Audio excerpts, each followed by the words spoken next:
Hello students, आज की इस वीडियो में हम हिंदी व्याकरण में पाठ 3 शुरू करेंगे। इसके अंतर्गत हम मात्रा के बारे में आपको बताएंगे। इसके पहले वाली वीडियो में या हम कह सकते हैं पाठ 2 में हमने आपको वर्ण के बारे में बताया था कि वर्ण किसे कहते हैं, वर्ण कितने प्रकार के होते हैं। उसी में हम आपको वर्णों के प्रकार में स्वर भी बताए, व्यंजन और स्वर। तो यही जो स्वर थे, स्वरों का प्रयोग 2 रूप में। एक तो हम ज्यों का त्यों ही लिख देते हैं, जैसे वो अ आ इ उ री ए ओ इन्हें हम ज्यों का त्यों लिख देते हैं। और दूसरा रूप इनका होता है कि हम इन्हें व्यंजन के साथ लगाते हैं। किसके साथ लगाते हैं? व्यंजन के साथ। जैसे मान लीजिए क के साथ अगर हम आ लगा दिए तब ये क्या हो जाता है? का, है ना। इसी क के साथ अगर हम छोटी ई लगा देते हैं तो ये क्या हो जाता है? कि। तो यही इनकी मात्राएं का। तो मात्रा किससे कहते हैं? व्यंजन का वह रूप, स्वर का वह रूप जो व्यंजन के साथ प्रयुक्त होता है ना। या हम कह सकते हैं व्यंजनों के साथ प्रयोग करने पर स्वरों का स्वरूप बदल, जिसे हम मात्रा कहते हैं। तो क्लियर हो गया होगा। जैसे क में अगर छोटा ऊ मिल गया तो क्या हो गया? कु। क में री मिल गया तो क्री। क में ए मिल गया तो के। ओ मिल गया तो को। औ मिल गया तो कौ। इसी तरह से जो स्वर होते हैं वो व्यंजनों के जब साथ मिल जाते हैं तो उनका स्वरूप बदल जाता है। तो उनका ये बदला हुआ रूप ही क्या कहलाता है? मात्रा कहलाता है। क्लियर हुआ? आइए अब हम चैप्टर पे चलते हैं।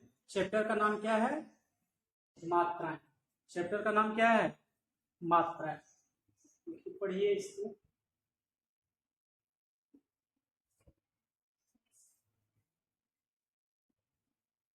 देखिए, हिंदी भाषा में स्वरों का प्रयोग 2 प्रकार से है ना। मूल रूप में मतलब वो ज्यों का त्यों। जैसे आप ये देखिए कि ये शब्द क्या है? अनाथ। इसमें अ का यूज हुआ है। ये जैसे का तैसे यूज हुआ है, स्वर है। जैसे आम में आ का यूज हुआ है, ये भी ज्यों का त्यों प्रयोग हुआ है। इमली में छोटी, उसी तरह से ईंट में बड़ी, है ना। तो यही इनका मूल रूप कहलाता है। तो स्वरों का प्रयोग इन शब्दों में मूल रूप में हुआ है। और इसमें देखिए मात्रा के रूप में कैसे होता है। जैसे देखिए शब्द ले लीजिए जलेबी।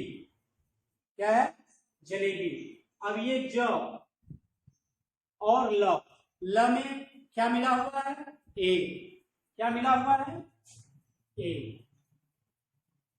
ल में ए मिलकर के क्या हो गया? ले।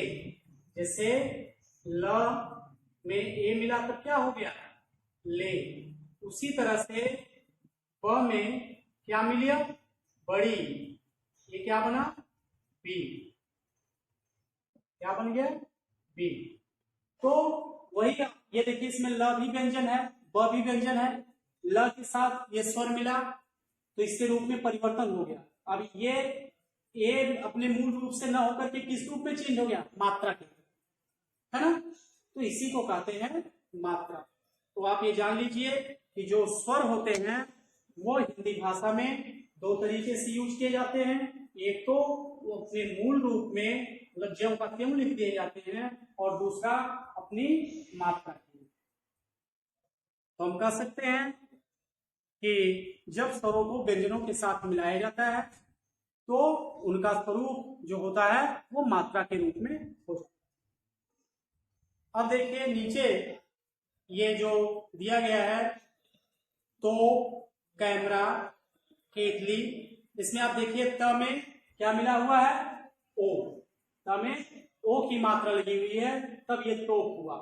क में ऐ की मात्रा लगी कै, फिर र में आ की मात्रा मिली रा, तब ये कैमरा बना। उसी तरह से क में ये मिलकर के, फिर त और ल में बड़ी मिलकर के केतली, है ना। तो कर रहा है, इस प्रकार हम कह सकते हैं कि व्यंजनों के साथ लगने वाले स्वरों के चिन्ह मात्रा कहलाते हैं।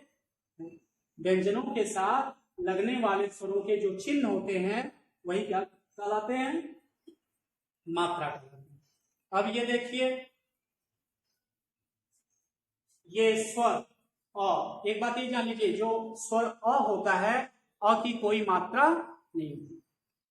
इसकी मात्रा नहीं होती, अ की कोई मात्रा नहीं होती है। ये सभी व्यंजन में पहले से ही मिला होता है, ठीक है।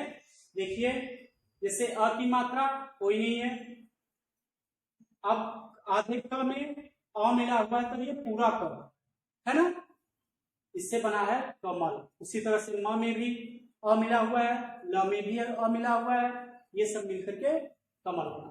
फिर आ की मात्रा ये लाइन के रूप में होती है, और ये व्यंजन के बाद में लग जाती है। व्यंजन के बाद का मतलब, जैसे कोई भी व्यंजन हम लिख दें, जैसे ले लीजिए अ, इसकी मात्रा लगाना आ की, तो बाद में ही लगती है। जैसे ज, तो इसके बाद में ही लगती है।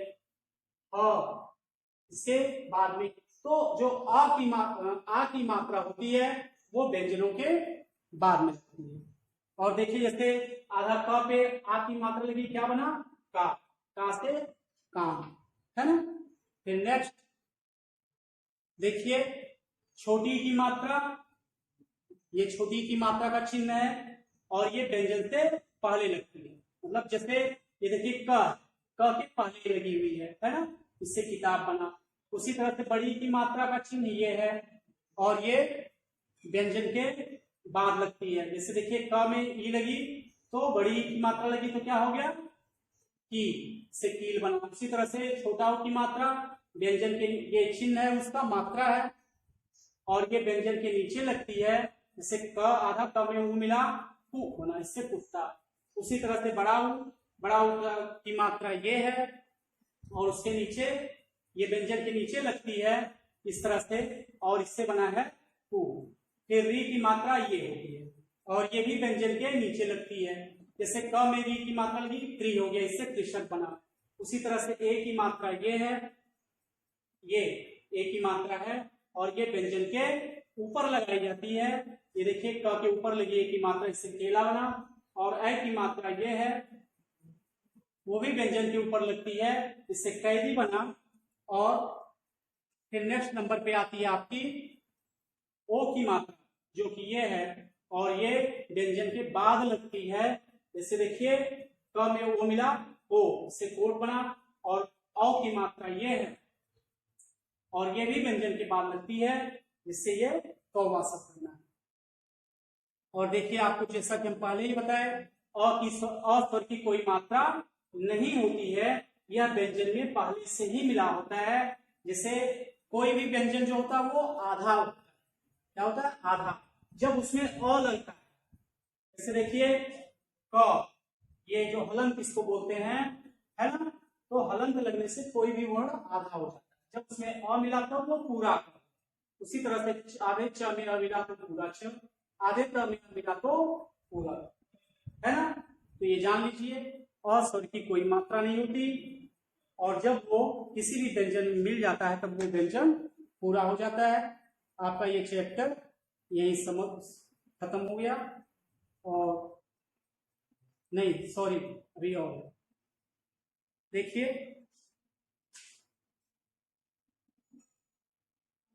अब देखिए विशेष। विशेष में क्या दिया है, र वर्ण के साथ छोटा ऊ या बड़ा ऊ की मात्रा नीचे नहीं बल्कि बीच में लगती है। जैसे देखिए, अब तक तो आप पढ़े कि व्यंजन के बाद, व्यंजन के पहले, या व्यंजन के नीचे, या व्यंजन के ऊपर, लेकिन जो बड़े ऊ की या छोटे ऊ की मात्रा होती है वो र वर्ण होता है ना, वो कहाँ लगती है, व्यंजन के बीच में। जैसे देखिए छोटे ऊ की मात्रा, जैसे मान लीजिए ये यहाँ है ना, जैसे मान लीजिए अगर हमें लिखना है रुचि, है ना, उसी तरह से बड़े ऊ की मात्रा भी जो है इसके पीछे लगती है, सॉरी व्यंजन के बीच में लगती है। और जैसे मान लीजिए बना है रू, तो छोटे ऊ और बड़े ऊ की मात्रा जो होती है र के साथ, वो व्यंजन के बीच में लगती है ना। अब हिंदी भाषा में करा कुछ और वर्ण भी हैं जिनकी मात्राएं होती हैं। जैसे देखिए क्या है, अनुस्वार, क्या है, अनुस्वार। उसके बाद अनुनासिक, और उसके बाद आता है विसर्ग। ये अनुस्वार, अनुनासिक और विसर्ग के बारे में आप अगली क्लास में पढ़ेंगे कि अनुस्वार क्या होता है, अनुनासिक क्या होता है, और ये विसर्ग क्या होता है। जैसे अब थोड़ा सा आपको बता देते हैं कि अनुस्वार का जो उच्चारण होता है वो नाक से होता है, अनुस्वार का उच्चारण नाक से होता है जैसे, और अनुस्वार जो होता है ये व्यंजनों के ऊपर लगाया जाता है ना, या स्वर के ऊपर लगाया जाता है, मतलब वर्ण के ऊपर लगता है, कहने का अर्थ ये है, और इसका उच्चारण नाक से होता है। उसी तरह जो अनुनासिक है वो भी वर्ण के ऊपर लगता है, और इसका उच्चारण नाक और मुख दोनों से होता है, जैसे दांत, दांत, पांच, छठवां, सातवां आदि। और जो विसर्ग होता है ये वर्ण के बाद में लगता है, और इसका चिन्ह ये होता है, और इसका उच्चारण आधे ह की तरह होता है, जैसे नमः, दुख, प्रातः, क्रमशः आ। तो बच्चों ये चैप्टर आपका समाप्त हो गया।